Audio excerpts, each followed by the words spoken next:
Salut, c'est les Jérôme. Durant la phase de travaux au deuxième étage, avant le démontage des planchers, on s'est penché sur la question des connexions avec la pièce attenante, notamment quand on est arrivé au-dessus des murs qui sont communs aux deux espaces. Que faire? Bah oui, car on ne peut pas simplement travailler d'un côté sans avoir un impact sur l'autre, ou encore faire du bon travail si de l'autre côté rien ne va. Et clairement, à cet endroit, c'est problématique. La maçonnerie est pleine de trous, tout est poudreux, certains éléments semblent tenir tout seuls, et cerise sur le gâteau, c'est bien mouillé car il doit y avoir des infiltrations. L'autre côté, c'est la cage d'escalier, et cette partie du mur a bien souffert de l'humidité, sans compter l'affaissement du bâtiment sur la partie gauche, ce qui a dû déstructurer un peu la maçonnerie. Du coup, les briques, trempées, viennent toutes seules hors du mur. Ici, dans les tourelles, les murs ne font que 20 cm d'épaisseur ou la longueur d'une brique, contrairement au bâtiment principal où ce sont des murs en pierre de 50 cm d'épaisseur. Les briques ont tellement pris l'eau au fil des années, et avec les cycles de gel-dégel, qu'elles se décomposent littéralement. Elles sont gélives et ne doivent pas être de très bonne qualité comme on a déjà pu s'en rendre compte. Après avoir retiré un peu de plâtre et quelques briques déchaussées, on comprend mieux les infiltrations. On peut voir l'extérieur entre les pierres d'angle et le crépissement qui recouvre les briques. Et pire, derrière certaines briques, c'est carrément des trous béants.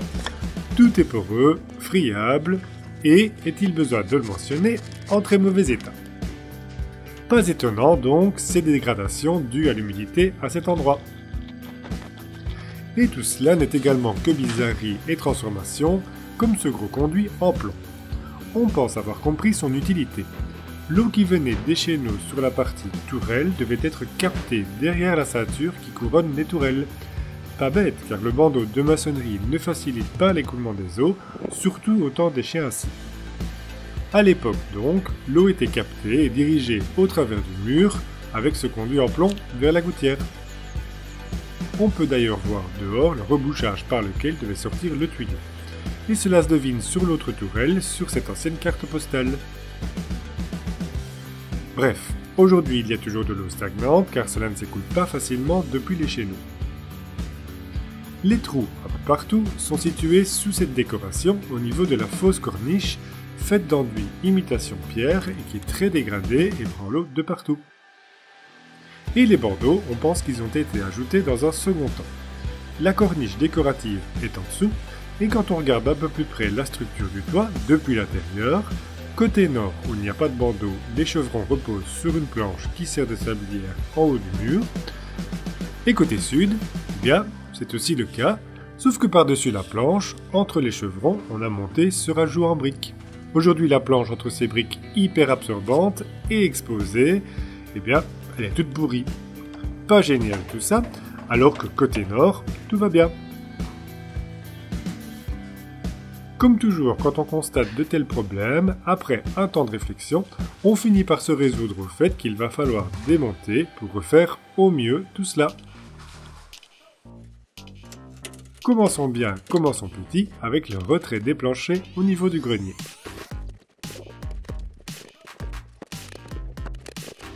Puis une première partie du plafond et les premières solives. Tout cela génère, bien entendu, son lot de gravats et diverses choses à mettre en sac. Tout de suite, on se rend mieux compte de l'ampleur de la déformation de la façade, à voir l'alignement des briques et le linteau. Le linteau en pierre est complètement fracturé. Bon, cela se voyait déjà de l'extérieur, et c'est heureusement la barre en acier qui est enfichée qui tient encore le tout. Quoiqu'en rouillant, elle aura aussi pu faire éclater encore plus la pierre. De l'intérieur, ce sont toutes des briques qui ne sont même plus rejointoyées de ce côté, très fragilisées et qui partent littéralement en poudre. Aïe aïe aïe. Et au niveau du toit, évidemment, cela a suivi le mouvement et rien ne semble de niveau. Après tout cela, un bon nettoyage.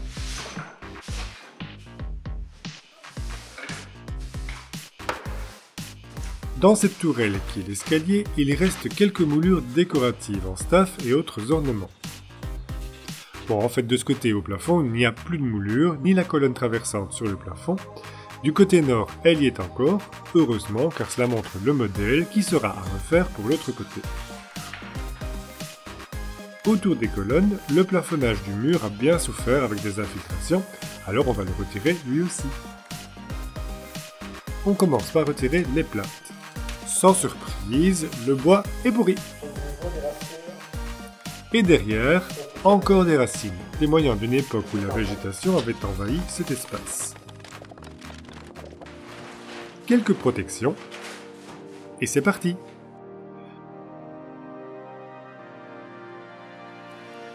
De ce côté, sous le plafonnage, on retrouve un lateau.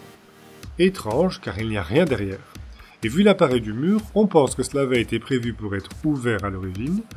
On l'a également déduit au vu de quelques documents historiques dont on a pris connaissance récemment, qui relatent que pendant les transformations de 1850, les propriétaires changeaient souvent d'idée au cours des travaux. Toujours est-il que le lateau, eh bien, il est un peu pourri. Et cela coïncide exactement à une fissure horizontale visible sur le crépi du côté extérieur. Sans doute que cela bouge, il faudra corriger cela. Le plâtre sur l'autre côté, côté mur intérieur, est aussi piqué.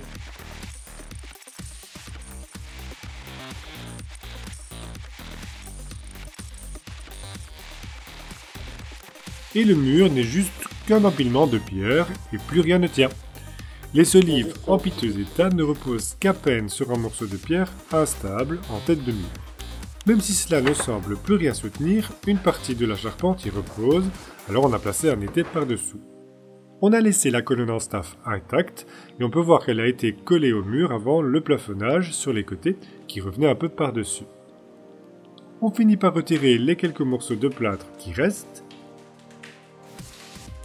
Mais c'est assez étrange, par endroits il y a des restants d'enduit à la chaux qui sont encore présents. Et ce ne sont pas les joints des pierres qui eux sont en terre. Il est possible que ce soit le reste des enduits extérieurs de la maison, car il est probable que ce côté du mur ait été le pignon de la maison avant l'ajout des tourelles. Bref, en retirant les joints, on a pu constater qu'une bonne majorité des pierres du mur étaient très instables et déchaussées. Et il ne faut pas grand chose pour les faire bouger et pouvoir les retirer. On a donc retiré ce qui ne tenait plus, c'est-à-dire quasi tout le coin du mur.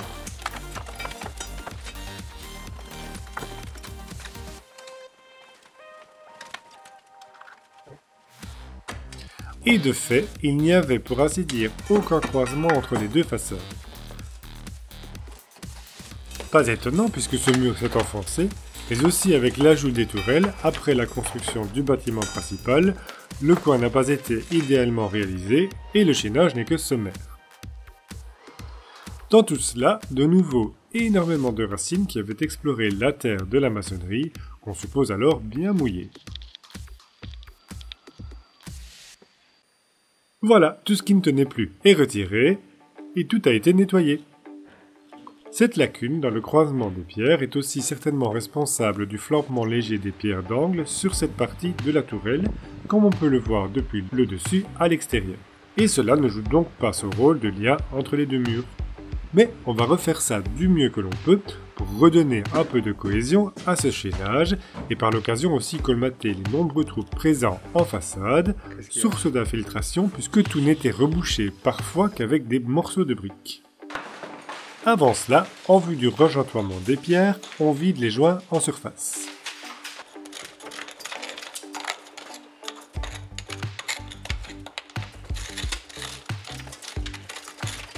Un bon dépoussiérage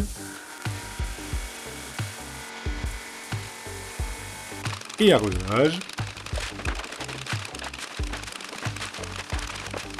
puis on peut passer à la maçonnerie. On ne commence pas par le bas car on veut garder le dessous vide puisque plus tard on va remplacer la pierre de seuil qui est elle aussi toute brisée.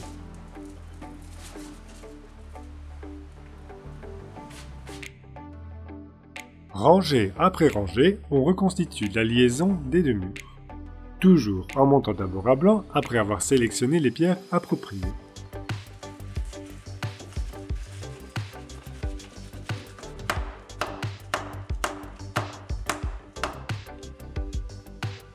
Et voilà, ici aussi on s'arrête là pour laisser l'espace au niveau du linteau en pierre qui sera lui aussi à remplacer.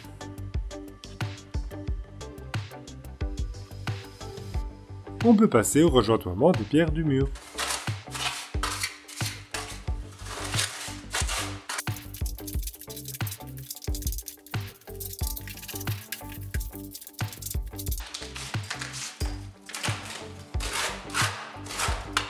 Dans notre lancée, on réalise que tout le plafond de la cage d'escalier, c'est tout pourri.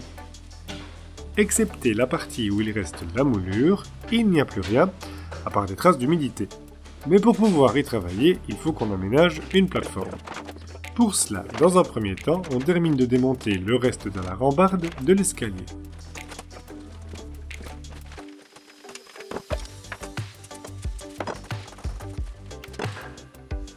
Le dernier ancrage de la main courante se fait dans la maçonnerie, alors il a fallu un peu buriner.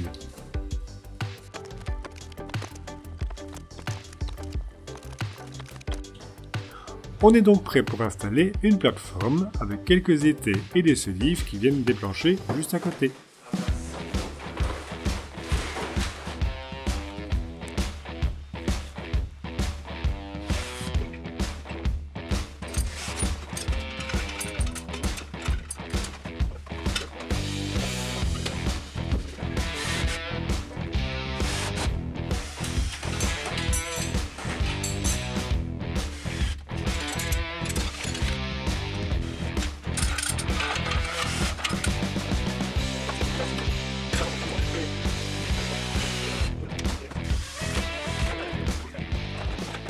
Il faut bien ajuster car on veut que l'OSB qui formera la plateforme repose aussi sur le limon de l'escalier.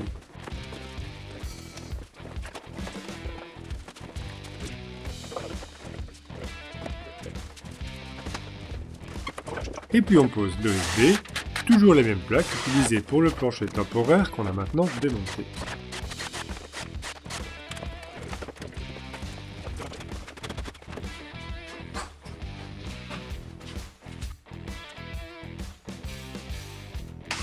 Il faut juste faire quelques découpes et tout cela se met pile poil. Maintenant qu'on a un espace praticable et solide, on va pouvoir passer au démontage du reste des plafonds. Un peu de protection et c'est parti!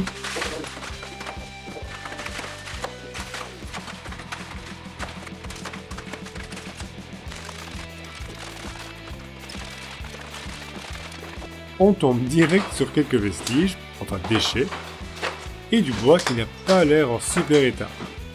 Et oui!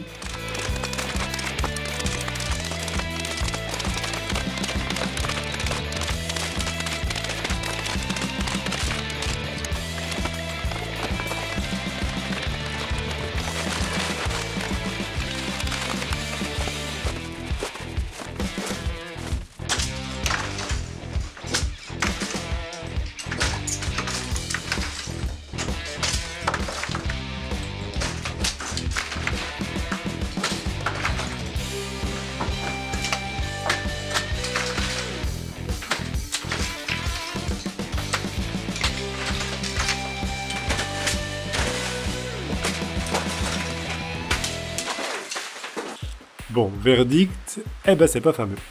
Ce plafond a déjà été refait, car le latis était en résineux, et il restait quelques traces du latis d'origine, et on peut aussi voir des solives en résineux plus récentes.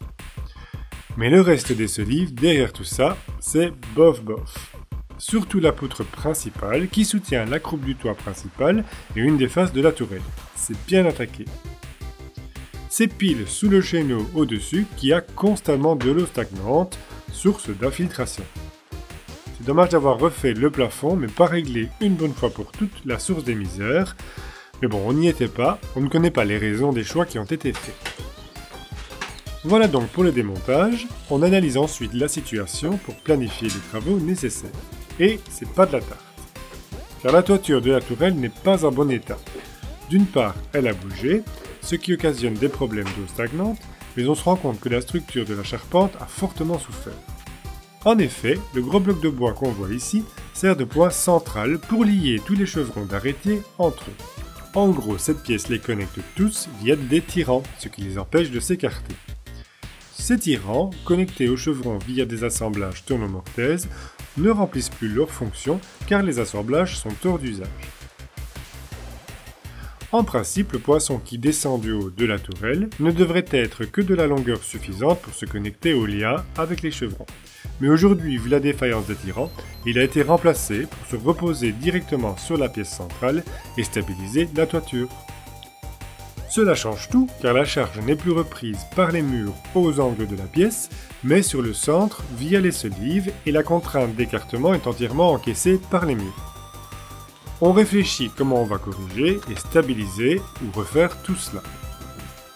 À l'intérieur, pour les plafonds, il ne restait plus rien d'origine dans ce qu'on a retiré, mais certaines parties intactes permettent de déduire les moulures et corniches qui devaient y être présentes.